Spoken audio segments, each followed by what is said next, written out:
Good morning everybody. आप सभी का online study channel exam register पर स्वागत है। डेली सुबह 7 बजे हमारा करंट अफेयर्स का सेशन होता है, जिसमें हम नेशनल और इंटरनेशनल इवेंट से जुड़े सभी करंट इवेंट्स को क्वेश्चंस के थ्रू डिस्कस करते हैं, जो सभी गवर्नमेंट एग्ज़ाम के लिए इम्पोर्टेंट होते हैं। तो चलिए शुरू करते हैं हमारा आज का सेशन। आज का जो हमारा पहला क्वेश्चन है वो है, नागालैंड के मुख्यमंत्री कौन हैं? तो दोस्तों, नागालैंड के जो मुख्यमंत्री हैं वो है हमारे नीपीहू रियो। तो यानी आपका ये ऑप्शन सही हो जाएगा। तो चलिए नागालैंड के बारे में कुछ इन्फॉर्मेशन देख लेते हैं। ये हमारा नागालैंड है, जो कि एक नॉर्थ ईस्ट स्टेट है, जिसकी सीमा असम के साथ लगती है।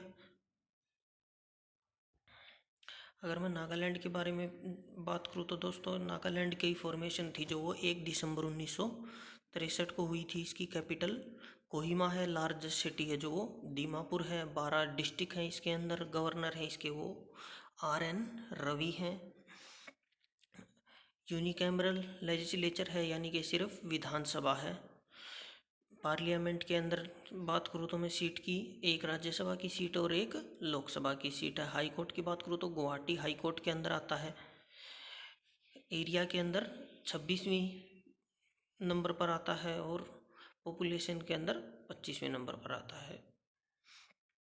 लिटरेसी की बात करूँ तो साक्षरता दर 80.11 है, जिसके अंदर 15वें नंबर पर आता है। ऑफिशियल लैंग्वेज इंग्लिश है इसकी, और इसे 1962 के अंदर असम से काट करके अलग करके बनाया गया था दोस्तों। अगर सिंबल्स की बात करूँ तो स्टेट सिंबल्स के अंदर स्टेट मैमल है जो वो है मिथुन। स्टेट बर्ड है ब्लिथ। ट्रैगोपन। स्टेट फ्लावर की बात करूँ तो वो है रोडोडेंड्रन। स्टेट ट्री है हमारा एल्डर। चलिए बढ़ते अगले क्वेश्चन की ओर। अगला क्वेश्चन हमारा, हरियाणा सरकार द्वारा खेल उप निदेशक के रूप में किसे नियुक्त किया गया है? तो कल हरियाणा गवर्नमेंट ने स्पोर्ट्स डिप्यूटी डायरेक्टर के रूप में जिन्हें नियुक्त किया है वो हमारे बबीता फोगाट और कविता देवी, इन दोनों को नियुक्त किया गया है। तो हमारा सही ऑप्शन हो जाएगा डी, यानी कि बी और सी बोथ। तो चलिए एक बार थोड़ा इन दोनों के बारे में जान लेते हैं, बबीता फोगाट और कविता देवी के बारे में। दोस्तों, अगर मैं बबीता फोगाट की बात करूं तो इनका जन्म 20 नवंबर 1989 को हरियाणा के भिवानी ज़िले के अंदर हुआ था। फ्री स्टाइल रेसलिंग के अंदर ये इंडिया को रिप्रेजेंट करती हैं। अगर इनके करियर की बात करूँ तो इन्होंने 2012 के अंदर वर्ल्ड चैम्पियनशिप के अंदर मेडल जीता था 51 किलोग्राम वेट के अंदर। कॉमनवेल्थ के अंदर बात करूँ तो 2014 के अंदर ग्लासगो में, 2010 के अंदर दिल्ली में और 2018 के अंदर गोल्ड कोस्ट के अंदर भी इन्होंने मेडल जीता था। एशियन चैंपियन की बात करूँ तो 2013 के अंदर दिल्ली में भी उन्होंने मेडल जीता था। कॉमनवेल्थ चैंपियनशिप की बात करूँ तो इन्होंने 2009 के अंदर जालंधर में और 2011 में मेलबोर्न के अंदर भी इंडिया को रिप्रेजेंट किया था। अब बात करते हैं कविता दलाल की। दोस्तों, कविता दलाल की बात करूँ तो वुमेन वेट लिफ्टिंग के अंदर इंडिया को रिप्रेजेंट कर चुकी हैं। साउथ एशियन गेम्स के अंदर इन्होंने 2016 में गुवाहाटी के अंदर और शिलोंग के अंदर जो साउथ एशियन गेम्स हुए थे उसके अंदर मेडल जीता था। इनका जन्म की मैं बात करूँ तो 20 सितंबर 1986 को हरियाणा के जींद डिस्ट्रिक्ट के जुलाना मल्लावी में इनका जन्म हुआ था। और ये हमारी प्रोफेशनल रेसलिंग भी करती हैं दोस्तों, जिसे आप WWE के नाम से भी जानते हैं। WWE के अंदर ये हार्ड केडी के नाम से रेसलिंग करती हैं, जिसके अंदर इन्होंने WWE के अंदर 2016 के अंदर डेब्यू किया था। अगले क्वेश्चन की ओर बढ़ते हैं। अगला क्वेश्चन हमारा, भारतीय रेलवे ने किस राज्य के रेलवे स्टेशन पर स्वचालित प्रकाश व्यवस्था स्थापित की? तो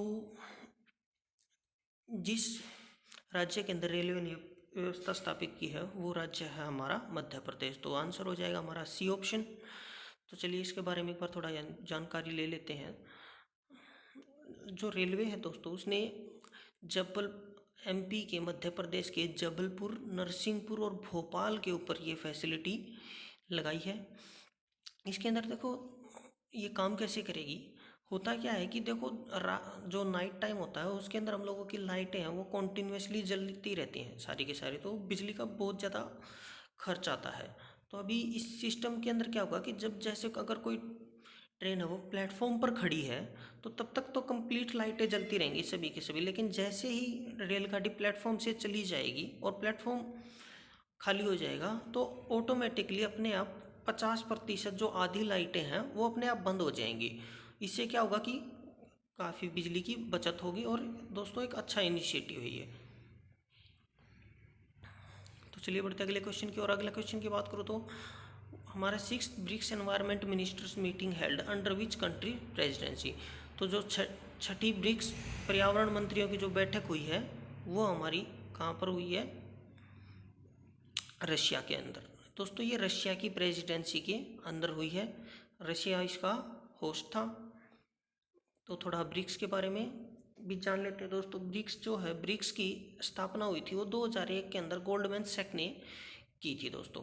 अब 2001 में गोल्डमैन सैक ने की थी, तो 2006 के अंदर जो हुआ था, ब्रिक के जितने भी कंट्रीज थे इन्होंने अपना एनुअली मीटिंग करनी स्टार्ट हुई थी और 2009 तक ईयरली मीटिंग होती रहती थी।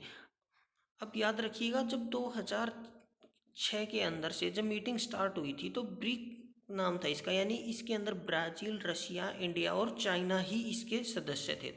बट 2011 में दक्षिण अफ्रीका भी इसके अंदर शामिल हुआ था और उसके बाद इसका नाम ब्रिक्स हो गया था, यानी कि ब्राज़ील, रशिया, इंडिया, चाइना और अफ्रीका, दक्षिण अफ्रीका, साउथ अफ्रीका बोल सकते हैं आप इंग्लिश में।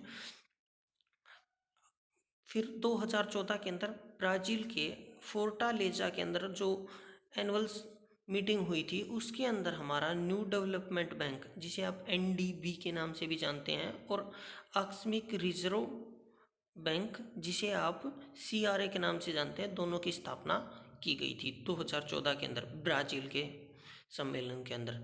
याद रखिएगा दोस्तों, बहुत ही इंपॉर्टेंट क्वेश्चन है। अब देख लेते हैं जो रिसेंट मीटिंग्स हैं वो देख लेते हैं एक बार ब्रिक्स की। जो 10th मीटिंग थी 2018 के अंदर वो हुई थी हमारी साउथ अफ्रीका के अंदर। तो 11th मीटिंग 2019 की थी वो हमारी ब्राज़ील के अंदर हुई थी। 2020 के अंदर जो 12वीं मीटिंग थी वो दोस्तों हमारी होनी थी रशिया के अंदर, बट उसको कोविड-19 की वजह से पोस्टपोन कर दिया गया है। और जो अगली 13वीं मीटिंग थी वो हमारी इंडिया के लिए शेड्यूल्ड है। अभी कुछ इसका कंफर्म नहीं है कि कब होगी कब नहीं होगी, बट आपको फिर भी याद रखिएगा कि 18 और 19 की आपके लिए इम्पोर्टेंट हो जाती है। 18 की अफ्रीका के अंदर हुई थी और 19 की ब्राज़ील के अंदर। चलिए बढ़ते हैं हमारे अगले क्वेश्चन की ओर। अगला क्वेश्चन है जो बुकर प्राइज विनिंग नोवेल है गर्ल वुमन अदर, उसकी ऑथर कौन है। तो इसकी ऑथर की अगर मैं बात करूं तो वो है बर्नार्डाइन एवरिस्टो, यानी कि आपका बी ऑप्शन सही हो जाएगा, बर्नार्डिन एवरिस्टो। चलिए बढ़ते अगले क्वेश्चन की ओर। अगला क्वेश्चन है हमारा चीन की संसद का नाम क्या है। तो चीन की जो संसद का नाम है वो है द नेशनल पीपल्स कांग्रेस। तो यानी आपका ए ऑप्शन सही हो जाएगा। आप इसे ऐसे भी याद कर सकते हैं कि आपने देखा होगा कि चाइना को लिखा जाता है बहुत सी जगह पर पीपल्स रिपब्लिक ऑफ चाइना, तो आप इससे भी याद रख सकते हैं, उसमें भी पीपल आता है और इसके अंदर भी पीपल्स आता है दोस्तों। तो हमारा ये ऑप्शन हो जाएगा द नेशनल पीपल्स कांग्रेस। एक बार बाकी के ऑप्शन को भी देख लेते हैं। हाउस ऑफ लॉर्ड्स है वो हमारी इंग्लैंड की, ब्रिटेन की संसद का नाम है, और जो लेजिस्लेटिव युआन है वो हमारा ताइवान की पार्लियामेंट का नाम है, और जो सुप्रीम पीपल्स असेंबली है वो हमारी नॉर्थ कोरिया की पार्लियामेंट है। चलिए बढ़ते हैं हमारे अगले क्वेश्चन की ओर। अगला क्वेश्चन की अगर मैं बात करूँ तो वो हमारा central government restricted free imports of which product. तो केंद्रीय सरकार ने किस उत्पाद को आयात को प्रतिबंध मुक्त कर दिया है, यानी कि किसके फ्री इंपोर्ट्स के ऊपर रिस्ट्रिक्शंस लगा दी हैं। तो जिस प्रोडक्ट के ऊपर रिस्ट्रिक्शंस लगाई है वो है हमारा कलर टेलीविज़न, तो यानी कि आपका बी ऑप्शन सही हो जाएगा। तो चलिए एक बार इसके बारे में थोड़ा इन्फॉर्मेशन ले लेते हैं कि ऐसा क्यों किया गवर्नमेंट ने। तो देखिए हम लोग सभी जानते हैं कि गवर्नमेंट, अभी जो हमारी गवर्नमेंट है वो आत्मनिर्भर भारत अभियान है जो उसको बढ़ावा दे रही है आत्मनिर्भरता को, तो ये उसी के तहत किया गया है। अगर मैं बात करूँ तो जो हमारे मोस्टली जो कलर टीवीज हैं वो हम लोग इम्पोर्ट करते हैं। कहाँ से? चाइना और वियतनाम से मोस्टली इम्पोर्ट होता है हम लोगों का, और सबसे बड़े इम्पोर्टर हैं जहाँ से हम लोग इम्पोर्ट करते हैं कलर टेलीविज़न को। अगर मैं बात करूं 2019 में ही 7,120 करोड़ रुपए के कलर टीवी इंपोर्ट किए गए थे। अब बात है कि देखो गवर्नमेंट ने रिस्ट्रिक्शंस तो लगा दी हैं, बट वही बात है कि हम लोग इंफ्रास्ट्रक्चर तो पहले रेडी करते नहीं है। अब हम लोग इम्पोर्ट, समझने वाली बात यह है कि हम लोग इम्पोर्ट क्यों करते हैं, क्योंकि दोस्तों जो हमारा मेन कंपोनेंट है टीवी का वो हम लोग यहाँ पर इंफ्रास्ट्रक्चर नहीं है उसको बनाने के लिए, तो इसलिए हम लोग बाहर से इंपोर्ट करते हैं। तो गवर्नमेंट को ये समझना होगा कि सिर्फ इंपोर्ट के ऊपर रिस्ट्रिक्शन लगाने से कुछ नहीं होगा, पहले हमें इंफ्रास्ट्रक्चर रेडी करना पड़ेगा जिससे हम लोग जो कलर टीवी के पैनल हैं वो यहाँ पर मैन्युफैक्चर करें। जब तक हम लोग वो मैन्युफैक्चरिंग के लिए स्टार्ट नहीं करते हैं, एनवायरनमेंट प्रोवाइड नहीं करते हैं, तब तक इंपोर्ट लगाने से कोई भी फ़ायदा नहीं होने वाला है। तो हमें सबसे पहले इंफ्रास्ट्रक्चर तैयार करना होगा। चलिए बढ़ते हैं अगले क्वेश्चन की ओर। अगला जो क्वेश्चन है वो हमारा, पीएम का अगला निजी सचिव कौन बनेगा? तो दोस्तों जो पीएम के हमारे जो अगले पर्सनल सेक्रेटरी बनने वाले हैं उनका नाम है हार्दिक शाह। तो आपका डी ऑप्शन सही हो जाएगा। तो अभी कौन है? अभी की अगर मैं बात करूँ तो वो हमारे अनिल कुमार गुप्ता जी। तो याद रखिएगा दोस्तों, इम्पोर्टेंट क्वेश्चन है, काफ़ी पूछ लेता है एग्जाम्स के अंदर। चलिए बढ़ते हैं अगले क्वेश्चन की और। अगला क्वेश्चन की अगर मैं बात करूँ तो कृषि मंत्रालय ने कृषि के क्षेत्र में स्टार्टअप के लिए कितना धन आवंटित किया है? तो जो हमारी एग्रीकल्चर मिनिस्ट्री है वो एग्रीकल्चर के अंदर स्टार्टअप्स को बढ़ावा दे रही है। तो उसके लिए उन्होंने जितने भी रुपए का धन जो दिया है वो है हम लोगों का, आपका ए ऑप्शन सही हो जाएगा, 1185.90 करोड़। अब ये स्टार्टअप को बढ़ावा क्यों दे रही है तो उसके बारे में देख लेते हैं एक बार। जो गवर्नमेंट ने, अगर इसकी बात करूँ दोस्तों स्टार्टअप्स की, तो देखो 112 स्टार्टअप्स जो हैं वो गवर्नमेंट ने फाइंड आउट किए हैं, जिनको वो 1185.90 लाख है जो उसका देगी। अब यह फंड किस्तों में जारी किया जाएगा।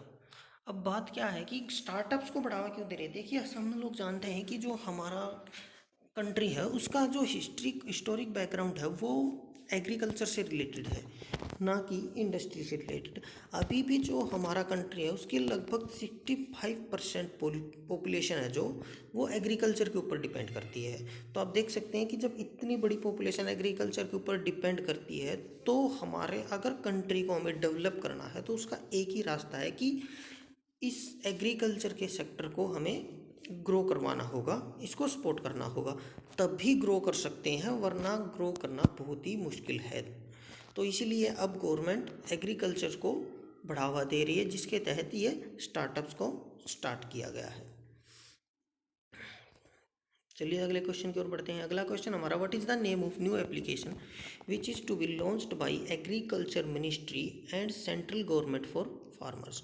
तो एग्रीकल्चर मिनिस्ट्री ने फार्मर्स के लिए जो नई एप्लीकेशन लॉन्च की जा रही है उसका नाम क्या है? तो उसका नाम है उबर फॉर ट्रैक्टर्स। तो आपका बी ऑप्शन सही हो जाएगा। चलिए थोड़ा इसके बारे में जान लेते हैं कि एप्लीकेशन है क्या और इसका पर्पज़ क्या है। तो एक्चुअली होता क्या है कि जो हमारे अभी जो हमारी 65% पॉपुलेशन है जो एग्रीकल्चर के ऊपर डिपेंड है, बट मोस्टली जो हमारे किसान हैं वो क्या है कि फाइनेंशियली इतने स्ट्रोंग नहीं है कि जो नए इक्विपमेंट्स आ रहे हैं उसको बाई करके और एग्रीकल्चर के अंदर यूज कर सकें।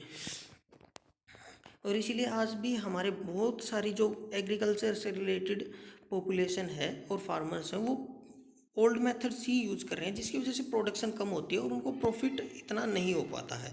तो अभी गवर्नमेंट क्या कर रही है, गवर्नमेंट ने जो एप्लीकेशन लॉन्च करी है ऊबर फॉर ट्रैक्टर, ये दोस्तों जो ऊबर एप्लीकेशन है उससे इंस्पायर होकर के ही बनाई जा रही है। इसके थ्रू अब क्या होगा, देश के अंदर जो हमारे अभी 38,000 CHC वर्किंग कंडीशन में है। CHC यानी कि कस्टम हायरिंग सेंटर।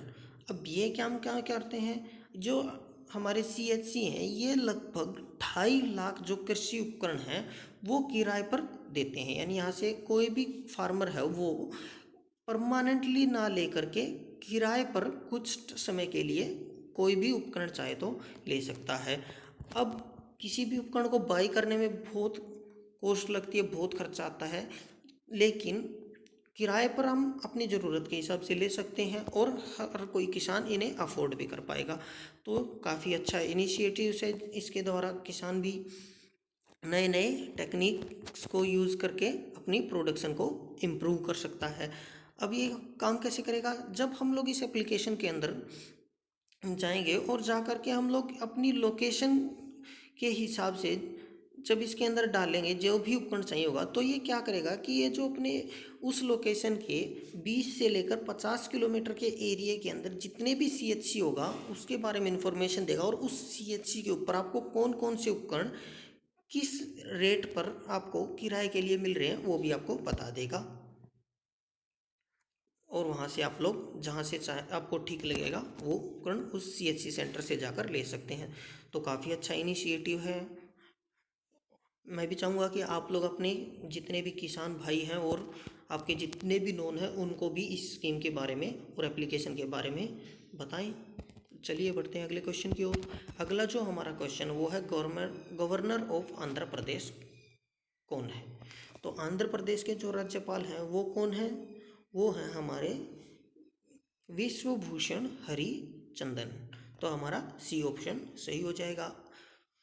अब एक बार बाकी ऑप्शंस की ओर बात कर लेते हैं। अगर मैं बात करूँ कलराज मिश्र की, तो ये किस राज्य के गवर्नर हैं, ये हमारे राजस्थान के गवर्नर हैं। अगर बात करूँ भगत सिंह कोश्यारी की, तो ये हमारे महाराष्ट्र के गवर्नर हैं। और जो तमिलिसई सौंदरराजन हैं वो हमारे तेलंगाना की गवर्नर हैं।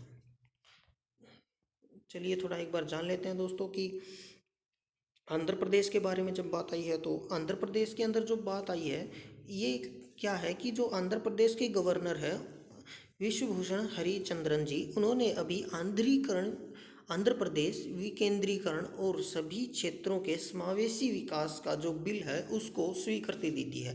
अब ये बिल है क्या, इसके अंदर आंध्र प्रदेश के अंदर 3 राजधानियों को प्रस्ताव था जिसे पारित कर दिया। यानी कि आंध्र प्रदेश की 3 कैपिटल्स होंगी जो कि इस प्रकार हैं। विशाखापट्टनम होगी वो हमारी एग्जीक्यूटिव यानी कि कार्यकारी राजधानी होगी।